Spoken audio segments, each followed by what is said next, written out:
Good evening, everyone, and welcome to this presentation. It's my pleasure to be speaking with you in this International Education Week and connecting you to resources to improve your English, whether you are a beginning language student, an intermediate student, or an advanced student. You know you can never stop learning. My name is Jennifer Uhler, and I am the Regional English Language Officer for Russia, based at the U.S. Embassy in Tallinn. And I'm excited to talk to you today about something that I'm passionate about. My office works 24 hours a day, 7 days a week, 365 days a year on thinking about how we can improve the learning and teaching process for English. And when I was thinking about this presentation and how I might reach people during International Education Week, I was thinking about learning in terms of blowing bubbles. I was inspired by walking in a central square recently where I saw someone, much like this picture, spreading bubbles across the square. And it made me think about how when you blow a bubble, you don't just blow one bubble, you blow many, and how important it is to be surrounded by different learning opportunities, and also how following one direction leads you to another. So many ideas bubbled up that I wanted to share with you on this special week to encourage you to continue to learn English independently. And so I'm going to provide a number of different ways that you can connect with resources that are free from the Regional English Language Office and other places for learning, and then make some suggestions about how you might go about taking advantage of these resources. Let's go ahead and start with my first slide. If you can move forward, I want to encourage you to participate. Learning is an active process. We don't learn by sitting and listening or not doing things. And unfortunately, your time in the English language classroom, whether you're a university student, a high school student, or an adult, is never enough to really master a language. So the first piece of advice I want to give to you is to jump in and interact with the language. Specifically, if we go to the next slide, you could participate in an online course. The Regional English Language Office has 5 different courses. They're called MOOCs, massive online open courses through our online professional English network.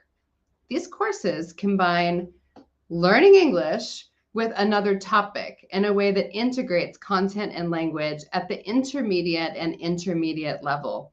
Each course has about 5 weeks or 5 modules of content. Honestly, you can do them very fast if you're a learner who just is on fire in a shorter amount of time. You can spread them out over 5 weeks, or you can take your time and spend a little bit longer in the modules.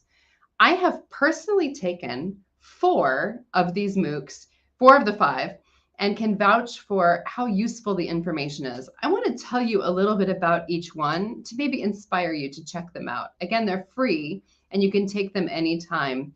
Notice the course dates here are from October 3rd to December 23rd. You can join today, 1 course or 5 courses, or you can wait and we will repeat these courses again next year in 2023. The first course that we have is one I've taken on English and journalism, and it combines the terminology of journalism and different grammatical and vocabulary points with the history of journalism, types of journalism, and the things that journalists might have to think about. You do not have to be a journalist to take this course. In fact, you probably already know these things if you're a journalist, but it's a way to explore English by also being in touch with content that might be interesting to you.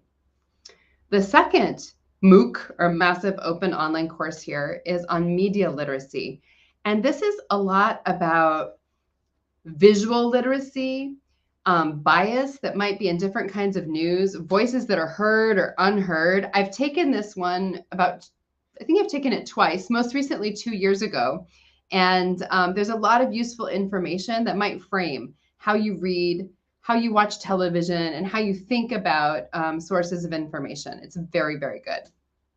The third MOOC is for people who are interested in developing their CVs and resumes in English thinking about interviewing and developing their career for the future, maybe to apply for a program like those that are offered for free from the US Embassy in Moscow, or maybe just to participate in the workplace. There's a lot of useful information there. In fact, the American Center in Moscow also hosted this massive online open course in a camp earlier this year. The fourth one is the only MOOC I have to admit I have not taken, and it combines STEM, science, technology, engineering, and math with intermediate language skills. And I think it's useful if you are a STEM student or you're interested in STEM topics and want to develop your language skills. The fifth MOOC is on business and entrepreneurship. I took this one a long time ago, but it does talk about developing a business plan, what is a pitch, some of the different language pieces of business and entrepreneurship. All 5 of these MOOCs are fantastic. In fact, if you take one, you may want to take another and another and another, because they're really great content in an online community of practice on our Canva platform. You can find them all at this website, openenglishprograms.org, under MOOCs, and you'll see a lot of information there. Now, an online course, how active can that be? There are chats, there are different ways that you can make this part of your English habits. So my first piece of advice here is to download the courses on your phone. I took the English and Journalism and English and Media Literacy courses from my phone, and I found it a very useful way to pass my time on the bus, on the train, when I was commuting, to do a few exercises, or even sitting on the couch in the evening before I turned on my streaming service.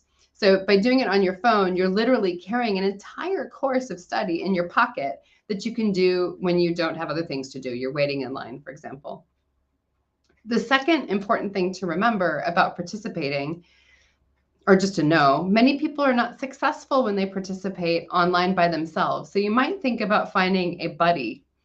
In the United States, we give this advice to children, like you need a buddy system, and you hold each other accountable, or you say like, where is Pasha? Where is Dasha? Are they taking this course? And it's a way for you to check in with each other, but also to do something with a group of people so that you feel like you're checking up on each other, but you're also kind of committing to some new habit or new practice. You might also want to organize what is called a MOOC camp, which isn't just with one friend, but many friends. The idea is to bring a group of people together that are all interested in the same topic. I participated in a MOOC camp for business and entrepreneurship, and also one for media literacy.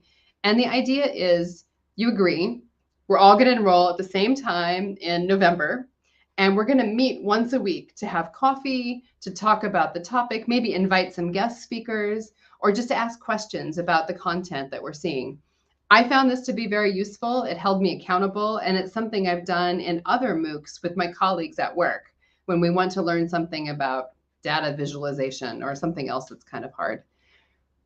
There are many more MOOCs out there. These are just 5 examples. They're the ones that are offered for free from my office, but you will find more online courses on any topic: scuba diving, the history of Greece, on mathematics or some sort of programming, if you're interested in that. You can look for courses in English for free on Canva, which is this platform, on Coursera, on edX, and many other places. So you might find the magic of MOOCs bubbles up and attracts you to continue to participate as a part of how you advance your English. Okay, so my second piece of advice or kind of resource I want to share with you today is in the next slide, and that's about writing.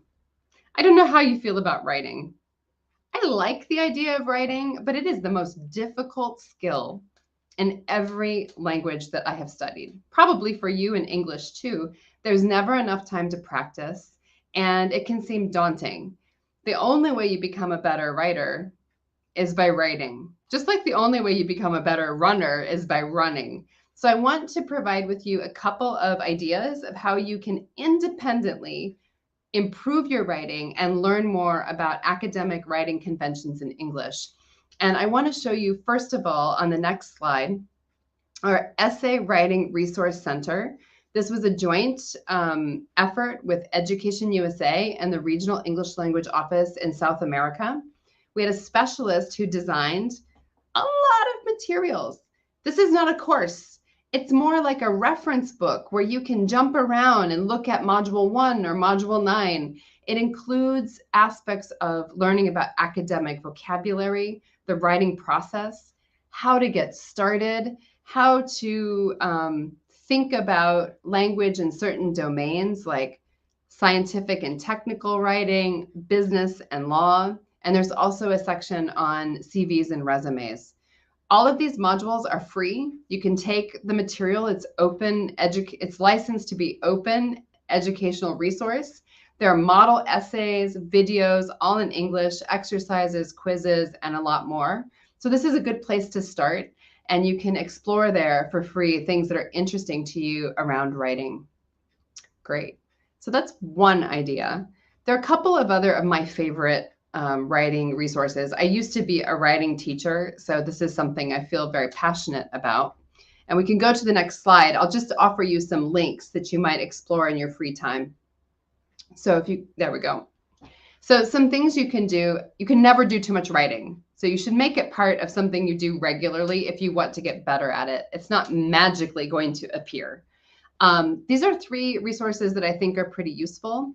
The first one, Hippocampus, is a collection of videos and modules that you can work through sequentially like a course, all for free on hippocampus.org. So check that out.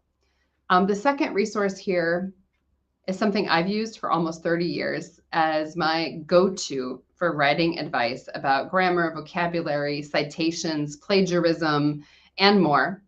The Purdue OWL, like the bird, online writing lab has many resources for international students, non-native speakers of English, as well as American students who are studying at Purdue.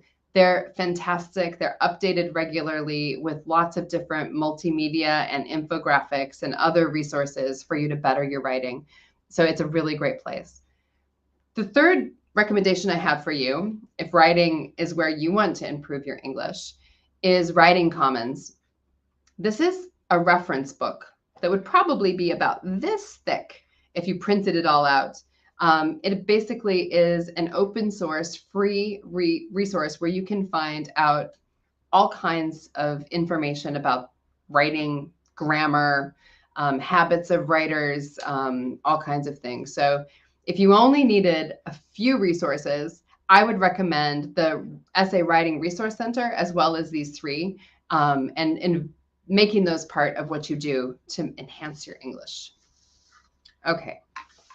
So let's talk about another topic. Maybe this one is easier. I want to move to the next slide because what was bubbling up for me as I was thinking about skills was this aspect of listening. And I realized that you might listen to a lot of English in your life. There's the internet, there's YouTube, there's Netflix, there are other streaming services, there's English, I think, in many places internationally.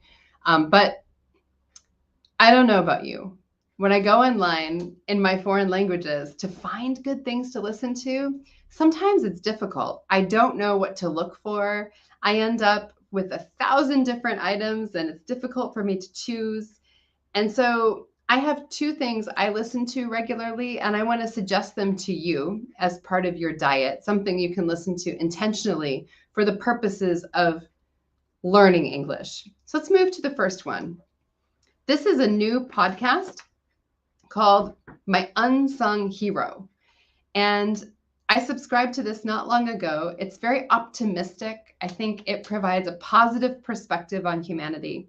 And each episode is only 2 or 3 minutes long.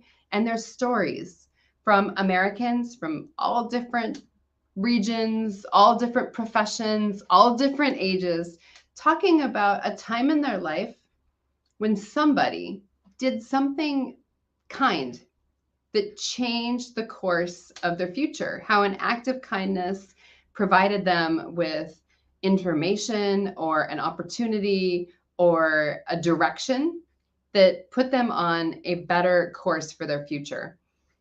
These are really, really fantastic if you just want to feel good about humanity for a few moments, but they're also great because they're short enough that you can listen to them multiple times or just include it in your daily or weekly listening habit once in a while, because unlike other podcasts, it's not like 45 minutes long. And they also include authentic speech, authentic speed, rhythm, and accent. So it will expose you to a lot of different kinds of English in just 2 or 3 minutes. The second podcast that I want to recommend to you is called StoryCorps. So we can move to the next slide. StoryCorps is a podcast I've listened to for a long time. It's been around since 2003, and it is a collection of interviews, not just regular interviews, and not with famous people. They're interviews between two people who have significance for each other with the purpose of telling a story, passing on wisdom, and leaving a legacy for the next generation. This repository of StoryCorps, it's part of National Public Radio, is the largest single collection of human voices ever gathered.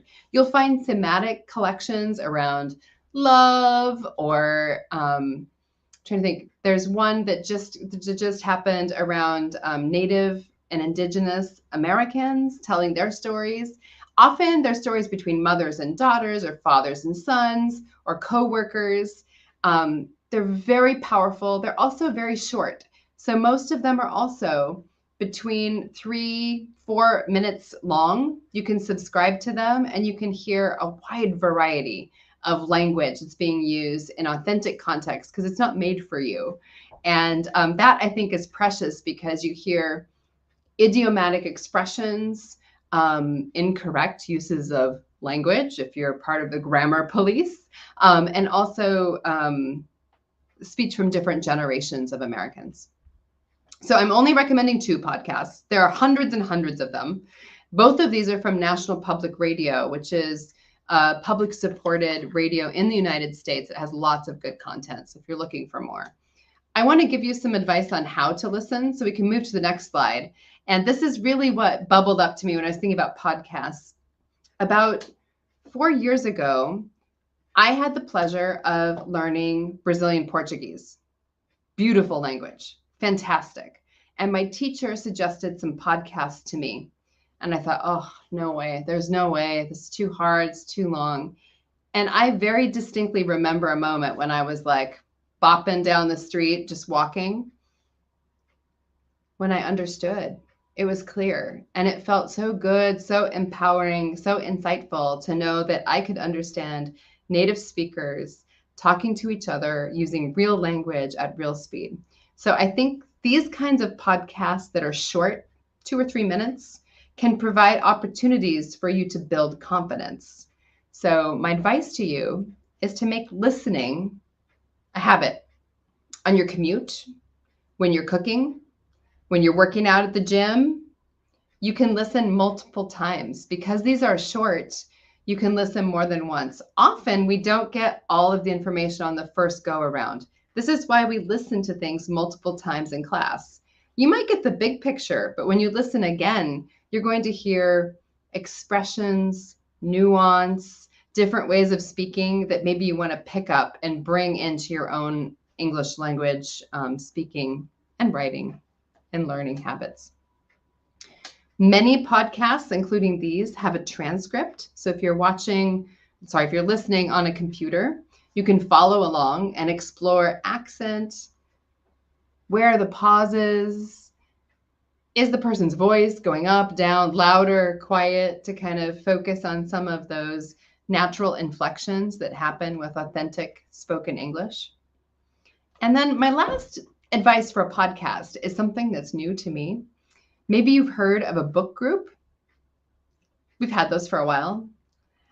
I started a podcast group with 2 old friends during the COVID-19 pandemic. So in 2020, we had fallen out of touch. We suddenly exchanged emails and we're excited to be back in each other's lives. And during one of our Zoom sessions, we found out that we all listen to podcasts, and we listen to different kinds of podcasts. And so we decided that we would give ourselves the homework of listening to a short series of podcasts and then meeting to talk about them. In fact, my unsung hero was one of the podcasts that we listened to and then spoke about together. I find it incredibly motivating to listen with friends and also to have the opportunity to talk about what I've listened to. So you might find a classmate, a friend, a teacher, a family member who's interested in the same thing to join you for those podcasts. All right. Let's go to the next one. I think this is more natural. You can watch to enhance your English. So some ideas that bubble up are things that you have already thought of. I imagine that you watch, maybe not all of you, many of you might watch a lot of YouTube. You might watch a series online or films. You may even watch them in English, so you feel like you're doing this already. There are lots of things you can do to make your watching useful for your English language learning. But I'm going to suggest a specific resource that might stretch you a little bit. So here we go, just one. I'd like to recommend to you this series by the Public Broadcasting Company, which again is a public supported it's television station in the United States that everybody has. And it's usually free. It's always free, actually. Oh, sorry. And I have to, one second.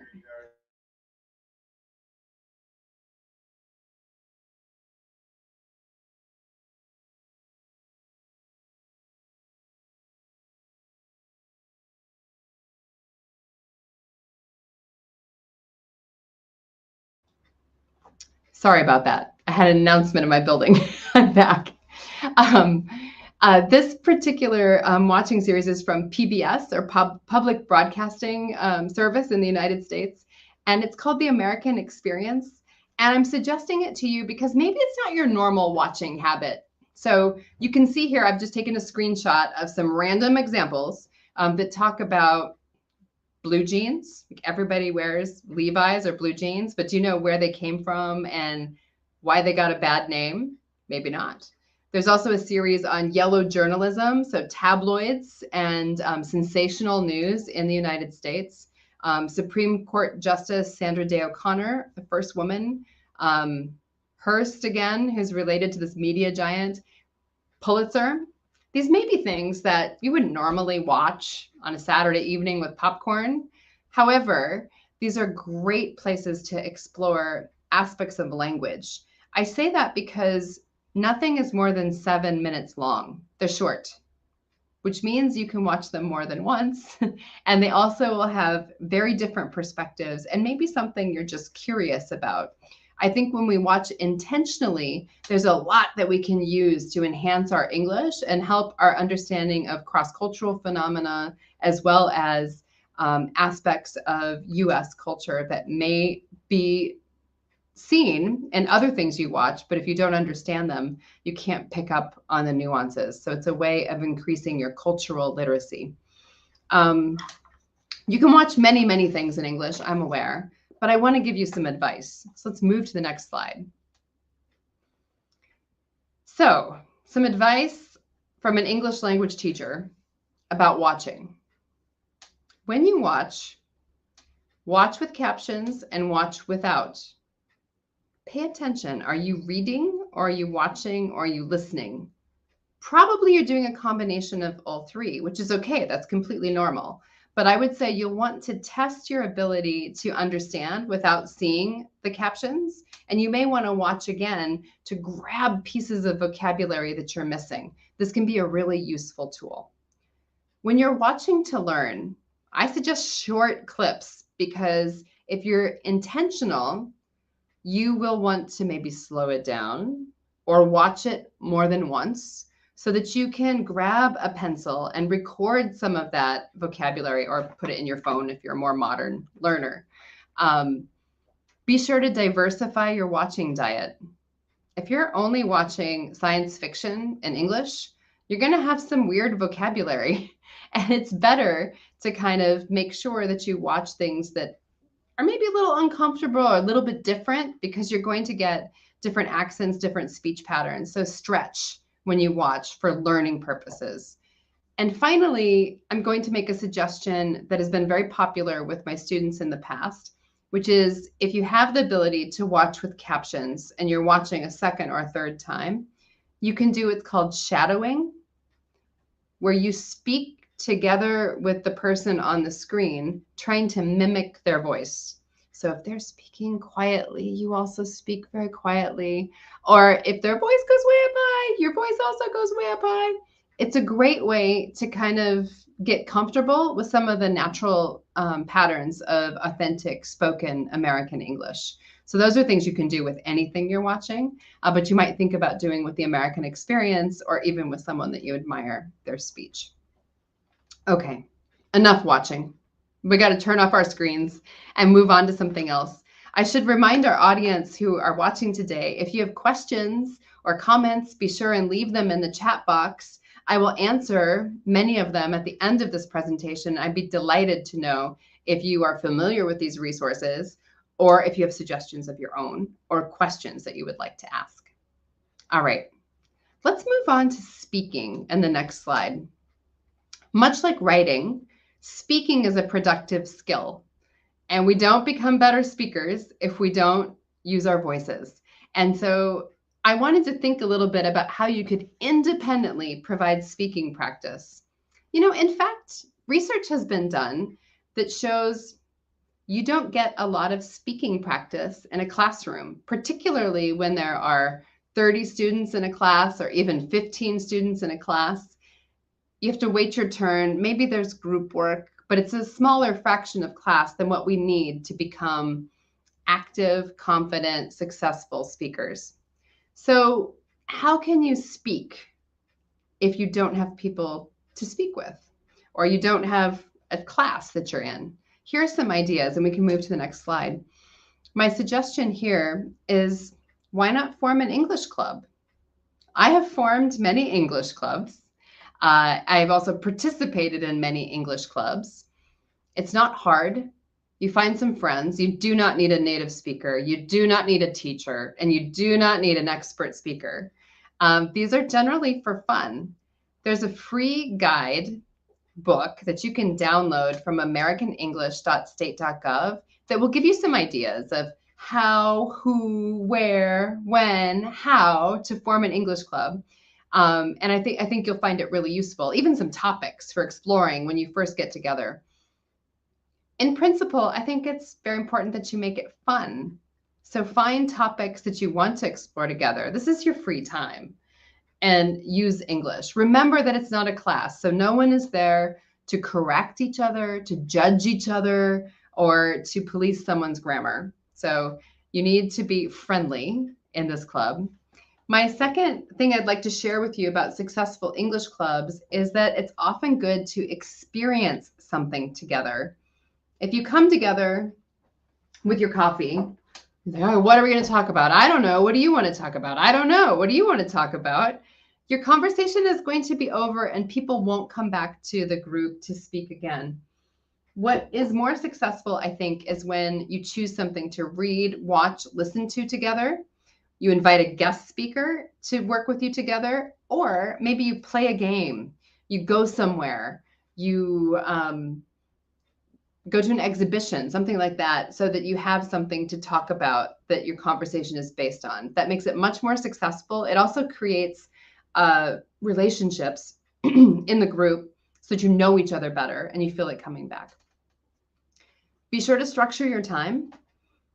No one wants to go to a club if it starts half an hour late and it never finishes on time. People are busy and they want to know that it fits in their lives.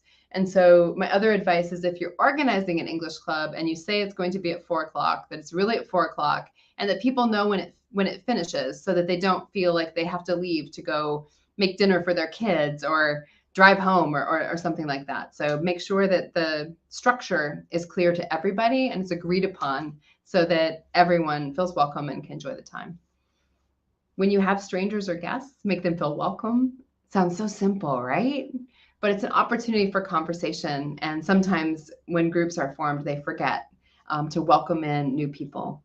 And then my last piece of advice here is to think about including a social space, whether it's something like Telegram or Signal or Viber or WhatsApp or some other social media, Contacte, for example. Having those groups is really important so that you can share English that you find in your everyday life or things that are connected to your group. Email is also okay, but it creates kind of this continuity and relationship building that can support your club. And you're here, you registered with the American Center in Moscow, which means you already know about our American space in Russia. The American Center in Moscow has many, many clubs that have themes: conversation clubs, clubs for teens, debate clubs, teacher clubs, that are all structured so that you can have fun and experience and practice your English. So I would encourage you to join one if you haven't done so already. And if you'd like to do something in person, feel empowered. You can download this book from americanenglish.state.gov and start your own club, maybe with just 2 or 3 friends, to make sure that you have time for speaking English as well as listening and watching, writing. Okay. So we've talked about participating, listening, reading, speaking, writing. We need to talk about reading. Maybe I said reading, but we're going to talk about reading now. So let's move to the next slide. Reading is a way to enrich your vocabulary. I know it's something I never feel like I have enough time to do. There are many resources you can read in English, including some of the sites that I've already mentioned here today. But I'd like to help you cut through some of that so that the good things bubble to the top and you can focus on a couple of places to enhance your English. The first suggestion I have for you is on the next slide. And this is a graded reader. So it's a reader at the intermediate, high intermediate level. We have several of them on the americanenglish.state.gov website for free. You can download the entire book and audio that's professionally recorded by an actor. These are with controlled vocabulary, controlled pacing, but authentic storylines from very famous American authors. I like Edgar Allan Poe. I discovered him when I was in the 4th grade in a poem called Annabel Lee, which is not in this collection. He is a great short story writer, maybe a little bit scary sometimes if you don't know Edgar Allan Poe.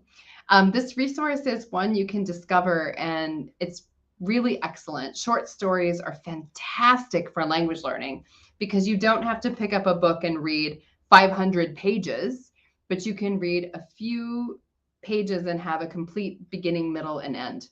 They're rich with vocabulary and great ways to keep your language active, or to learn new things.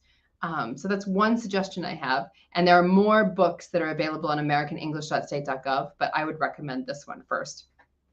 The second resource I want to share with you about reading is called the National Poetry Foundation. So we can move to the next slide. The National Poetry Foundation is a nonprofit that connects poems and poets to the public.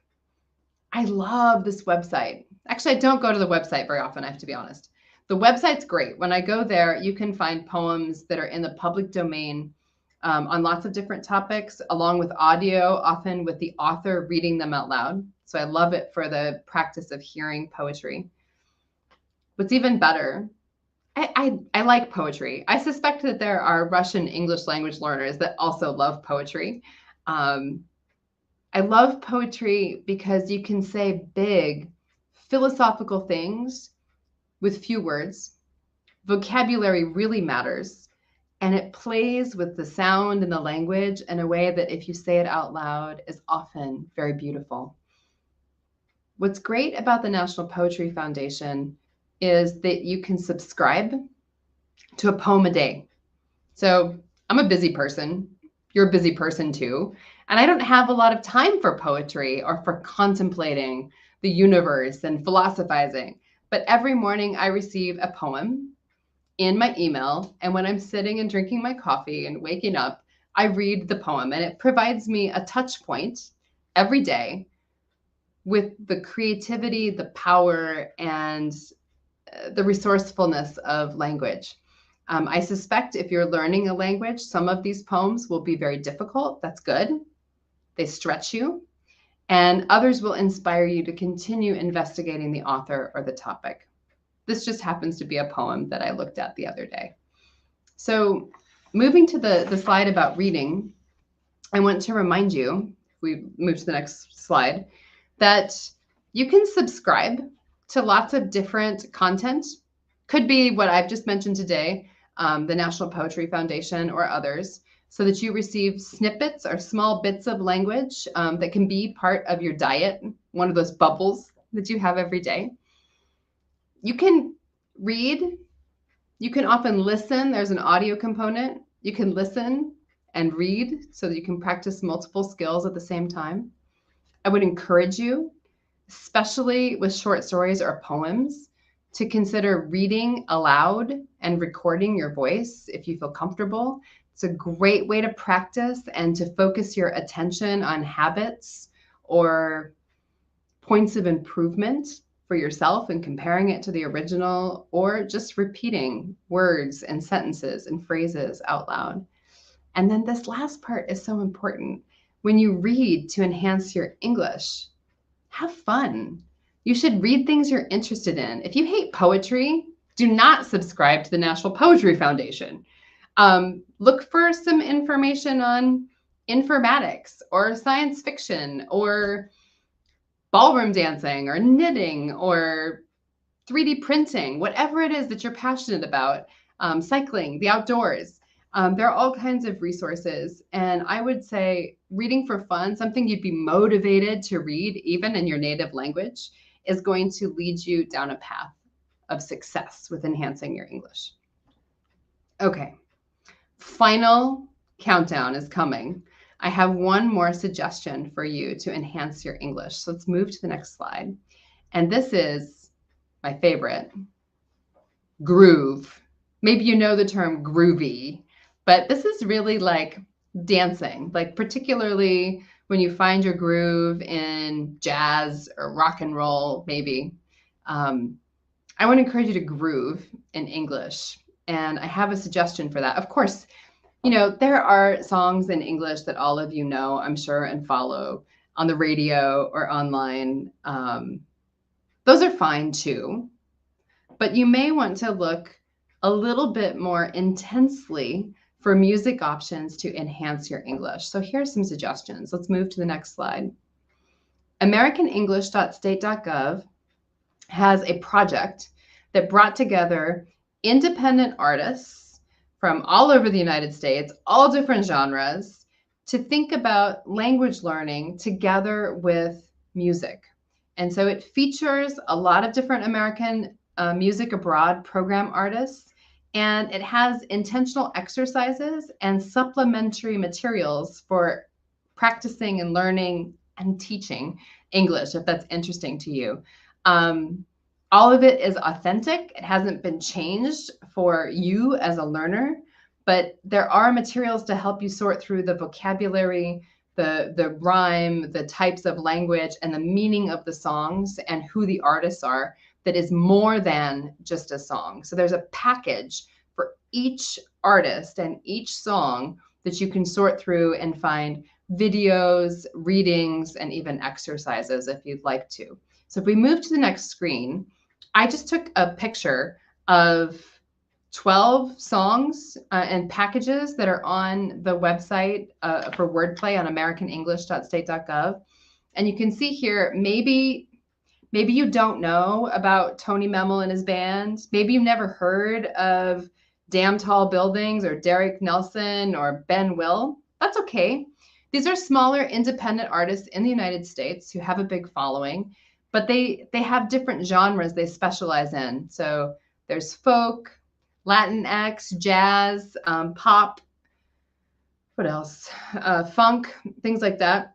I like these songs. I've listened to several of them, and it's just, I think, good intentional music for your language diet. Most of it is pretty easy to parse. Maybe you have this experience. When I was a teenager, we didn't have the internet. And so I would listen to songs on the radio and I'd be boop, boop, boop, boop. And I would have my own ideas of what the language was, and I would get the words completely wrong. So what's nice for these is there's a little bit of space between some of the language, and you can find all the supplementary materials to learn who is the artist, what is the song about, what are some key vocabulary words that might help you understand the song better. Finally, I have some advice for you to groove and learn English in my final slide here. If we move to the next one, you should listen and dance and sing. You could do this by yourself. No one has to know. You can do it in private because these are good ways to learn. It's also excellent for your memory. When you are working with music, you will remember chunks, you'll remember vocabulary in context that you might find useful later and will sound very, very natural and authentic. Do your homework. A song is always more than a song. In the instances I've just described in Wordplay and with the AmericanEnglish.state.gov resources, you can find out more about the artist. What is the song about? Why was it written? These are really interesting and will help improve your cultural literacy and your knowledge about the world. I think that's important, and it's something we really can do through music. You could try, like I did when I was a teenager, to listen and understand the words, maybe take some notes, and then you can check them. Like, do you really understand what the song is about? I think that it's actually very good practice. It also means you've listened to the song more than once. I had cassette tapes and CDs where I would rewind, listen, rewind, listen, rewind, listen, because I was trying to be cool when I was a teenager. This is still excellent language practice. Extend your listening. Listen more than once. Listen to more than one thing. And be open to discovering new places for music. I can tell you that one of my favorite genres for road trips, when I'm driving in a car, originally from the state of Wyoming, so distances are very, very, very far, I like to listen to country western music. It's not my normal habit, but it's what I like to listen to in the car. And what I've discovered there is that country music tells great stories, and it keeps me awake on long journeys. And it's a way that I connect with my family. So don't be afraid to discover something in a genre that maybe isn't your favorite, but might have something to offer you in terms of language learning. I would highly recommend country western music for English language learners because of the story component. There's always something to listen to. Okay, we're nearing the end of my presentation, and I hope I've given you many ideas. If you have comments or questions that you would like to ask, you can put them in the chat box and I will address them soon. And I'm happy to talk to you about any of the ideas I've presented today or respond to any questions you might have about other resources. As I've mentioned before, and we can move to the next slide, I am from the Regional English Language Office for Russia, and we have a lot of resources for teachers and for learners. If you would like to keep in touch with us and know what's coming in terms of exchanges or topics or other types of content about English language learning and teaching, you can join our WhatsApp channel. There's a QR code here you can take a picture of. We'll also put it in the chat box. We post once a day and try to provide content that we think will be interesting to people learning and studying English. And so I encourage you to join. I'm part of a bigger team. So the Regional English Language Office is part of our public diplomacy section at the U.S. Embassy in Moscow. And I want to say to you that there are many opportunities to use your English. So we have a large number of exchanges to go to the United States for short or long-term programs. You should check those out because we're constantly recruiting. We love good candidates, especially people who have learned English and can participate fully in one of those experiences. We also have our Education USA office that has advisors. So if you're interested in exploring options to study in the United States and a short, a long-term undergraduate or graduate program, you can find them online, Education USA Russia, and they would be happy to hear from you. So there are many resources for you, and I'm happy just to share a few with you today from the Regional English Language Office. My final slide has some contact information again. So I hope that I provided you with many beautiful bubbles to contemplate today of ways that you can enhance your English, maybe even just by changing how you watch, listen, read, write, or speak, or participate already, with some resources for independent learning. The only successful learning is learning that you do independently. If you would like to find more resources for learning or teaching English, you can go to our website at americanenglish.state.gov for free courses, information, downloads, lots and lots of stuff. If you'd like to be in touch with me, I would welcome that contact. My email address is relotallinn@state.gov. And you can write with any requests you have specifically for English teaching. But I thank you for your time and attention, and I'm happy now to answer a few questions. I can see that there are some in the chat box here. If you have other questions you'd like to ask that occurred to you or occur to you now, please go ahead and put them in there. I'm delighted to have spent the last 50 minutes talking with you about these great resources. All right, so Nastia, thank you for your comments. I agree with you. It can be so hard to find the right materials, and there's a lot in English, so it's even more overwhelming. And when you're learning a language, sometimes you're not sure. Is this a reliable or an unreliable resource? What kind of information ecosystem am I in? And should I be here? Because it's harder to tell when it's not your native language. So I hope these resources have been useful to you. And some of them are new. So that's fantastic. Thank you for that comment. Mohammed, yeah, I agree. Wordplay is awesome. And it's pretty new. So our office launched this project last year and it became public in the summer. So many people haven't heard of it yet. If you like it, I would love to know more about it, and don't feel afraid to tell your friends that it's a great resource because it's really free. You can download the songs and watch music videos and find other kinds of resources. Let's see. Thanks for the question, Ksenia, about conversation clubs. Yeah, the clubs I know about are with the American Center in Moscow that would be freely available to people living anywhere in Russia. If you're interested in organizing your own English club, you can download the manual that I mentioned, but that would require you to be kind of like active and looking around your neighborhood. There might be other English clubs around you. I'm not sure. If you're a group of teachers who would be interested in a conversation club, you can email me. And there are a few different clubs that you could join, or you can consider forming your own. We do have virtual educators and virtual specialists from the United States who work with small groups. Again, you have to organize and propose a program. So maybe if you had, I don't know, 20 students or 20 teachers or 20 community members, that's a random number. It could be 15 or 25. It's not, doesn't matter. Who were interested in meeting with someone to have conversation, you could propose a program. It's a competitive program to request. So we don't have like 5,000 virtual educators that can work with people all over Russia.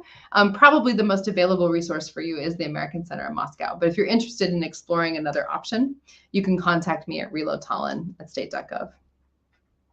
All right. Anna, thanks for the question. Do you think working on your English on your own can be as effective as studying with a teacher?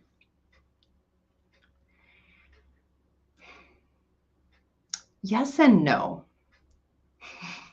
It's the famous "it depends" answer. I'm an English language teacher, but I'm also a foreign language student. So I've studied 8 different foreign languages, different levels of success. And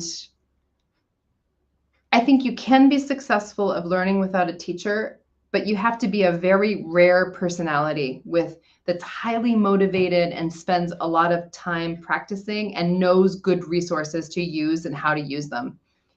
Like 99% of us are not like that. We need different kinds of input. So I think a lot of us need structure, whether it's through an online course or an in-person course, through vocabulary and introduction of grammatical features and other types of language that's been well thought through by experts who know what you need to be a complete language learner.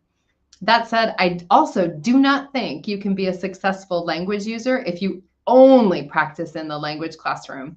We all need more space to speak, write, listen, watch outside of class. So I find that I need personally, and I've seen this with many of my students, I need a structured class for a bigger ratio of my study time when I'm at the beginning, pre-intermediate, and intermediate stages. And then there's a moment when I become kind of confident and more flexible in my learning approach, when I'm kind of like an advanced or high intermediate student, where I can really find opportunities on my own and I know how to find them, how to use them, and how to exploit them for my learning. So I think that ratio changes depending on where you are and what you need language for. I have not trained to be a translator or an interpreter. I think if you want to have highly, highly advanced language skills, you do need someone who is pushing you into spaces where you're uncomfortable, even as an advanced learner. So I guess it depends. You can learn without a teacher, but I think you have to have a blend of structured and unstructured opportunities. And I believe that the research supports me in the field of applied linguistics and language teaching on that. Okay. Marina asks, do you know of any services where I can find a buddy? I don't know of any services, but I would suggest you could look around in your neighborhood. The best buddies are people you already know. And what I mean by a buddy is just a friend or someone else who wants to work on their English, someone who has the same goals that you do, so that you can hold each other accountable. My best buddies are usually like a classmate or a coworker or somebody who is in my real life environment that we know each other in a physical space, because those people can knock on my door and say, hey, Jennifer, what do you think about going to the theater or going to a movie? Or have you been taking that massive open online course that we've been talking about? So I would encourage you to go with somebody you already know, because you're more likely to be successful if you can form that friendship and kind of like camaraderie of working together. All right. Irina, can you recommend any resources and give advice for young learners? Yeah, these resources, these online resources, were really focused on adult learners or university students, maybe high school students too. I think there are resources for young learners. If you go on the americanenglish.state.gov website and you search teaching English to young learners, you'll find a bunch of resources. That would be an entirely different presentation than the one I gave today. There are some online resources for reading, also for songs, things like that in English. And my starting place would be to look at americanenglish.state.gov. And also English Teaching Forum has had some articles and issues specifically on resources for teaching English to young learners. So you might start there. Another resource for young learners, if you're a teacher in particular, is the Online Professional English Network. I mentioned that they have massive open online courses for learners. They also have massive open online courses for teachers, and there's an excellent one from George Mason University on teaching English to young learners. So if you're a teacher, that's a good place to look. Even if you're not a teacher, the americanenglish.state.gov website is a good place to focus your energy. Okay, good. Let me see. There are a couple other questions. All right.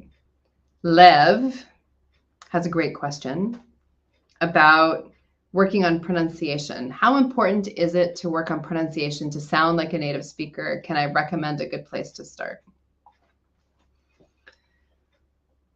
It is important to work on pronunciation. I say this as someone who attempts to speak Russian.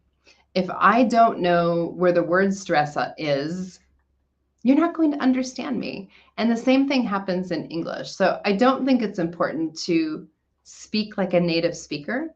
It is very important to be intelligible. And so if you don't pay attention to your pronunciation, no one will understand you. And the point of speaking a language is to communicate and exchange information. And you want to be as effective at that as possible. I think good places for working on pronunciation are by doing a lot of listening, as I've mentioned today, and observing. But it's true, sometimes you don't hear. You don't hear how your voice differs from what you've heard. There are great resources that you can use to record yourself and compare those in independent learning contexts. A teacher can help you focus on specific phonetic features that might be common for Russian speakers or just to you as an individual. I know I have some pronunciation issues that are specific to me as an individual. There's a resource that I like that you can find on the americanenglish.state.gov website that talks about pronunciation using different colors in a vowel chart. Vowels are a secret weapon to having good pronunciation. The vowel chart that is there includes places you can link and hear sounds and also explore them with some exercises. It's called the Color Vowel Chart, and it's on americanenglish.state.gov. That's one place that I would look. There are other resources you can find on American English that focus on pronunciation. I find that reading out loud and recording myself help me be accountable and then believe my teacher about aspects that I need to work on. That's a great question. Okay, I have a question from Vlad about what can you recommend to do if I study English for a long time, but I see no progress? Shall I give up? Well, the reality is it takes a long time to learn a language, a lifetime. You never finish. At the beginning, you can see the difference, right? Because you go from zero to something to something. And so it can be very satisfying in those first moments when you're learning a language because you can feel like today I understand this, yesterday I did not, and I have new vocabulary. I think the frustrating thing about being an intermediate or even a high intermediate student is you're learning, but you can't see it because those changes are so incremental. So I would say to you, Vlad, don't give up, first of all, because you're making more progress. You just may not be able to identify yourself. If you want to be able to see your progress, I would suggest that you do some recordings or some writings that you can go back to later. So for example, I started learning Russian. I'm not very good, so this is not a test of my skills. I started learning Russian in 2011, and I kept a blog. It's not in the public domain, so none of you can find it. But I kept it when I was studying intensively from the beginning with like short descriptions of what I was thinking about or something I discovered or questions I had. And the great thing about that is it was like taking a picture. And when I felt like I wasn't making progress, I could go back and see that I was using more vocabulary, the length and complexity of my sentences was better. So I think really be patient. It's normal. It's totally normal that you come up and then you kind of plateau at a certain level. And then it's harder and harder to push up. Also, because you can do everything you need to do with the language. And so you have to stretch if you want to, and you have to be uncomfortable to improve your language skills. The hard thing about being kind of a functional high intermediate learner is you can do everything, but you're still missing some pieces. And so having a diet, whether it's listening to a podcast, watching something, writing on a regular basis, can really, really help you progress. So I guess I would say, don't give up. It's normal. I feel your pain.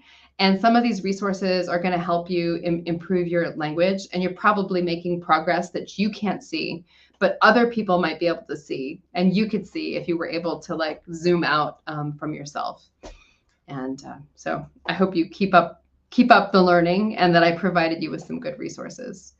And And thank you to all of you for like the lovely comments. It really was great to have you all here.